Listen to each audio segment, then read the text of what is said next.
দেখুন আমার কৃষক ভাইদের কত বুদ্ধি। এখানে মাছকে লাইভ মাছ বিক্রি করার জন্য পুকুর থেকে তুলে এনে, এটা একটা শ্যালোর গাড়ি, গাড়ির উপরে এখানে মাছ সংরক্ষণ করা আছে। চাচা মাছ একটা লাফ দিয়ে পড়ে গেছে, ওই যে মাছ, হ্যাঁ, দিয়ে এখানে মাছ নিয়ে এসছে। এটা তেবাড়িয়া হাটে মাছ বেচার জন্যে। সারাদিন এখানে মাছ তাজা দিয়ে অক্সিজেন দিচ্ছে ওখানে সাপ্লাই পানি দিয়ে। কত কলা কৌশল আপনাদেরকে তাজা মাছ খাওয়ানোর জন্য, যা শতভাগ নিরাপদ।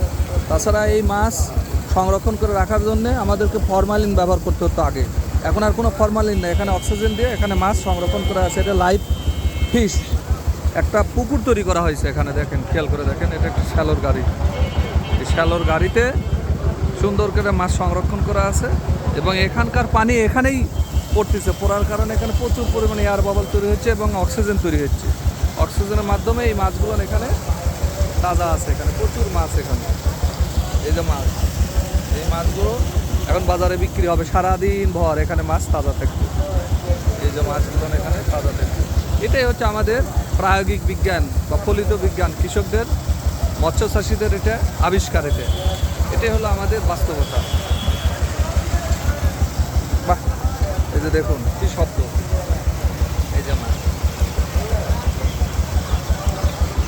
এখানে প্রচুর পরিমাণে মাছ, এই যে মাছ দেখা যাচ্ছে। এই যে পানিটা, এখান থেকে পানি আসতেছে, এখানকার পানি এখানে পড়ার কারণে এখানে অক্সিজেন সাপ্লাই হচ্ছে।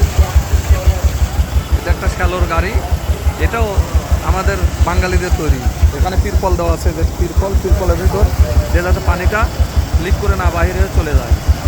আর এখানে প্রায় 15 থেকে 16 মণ মাছ আছে।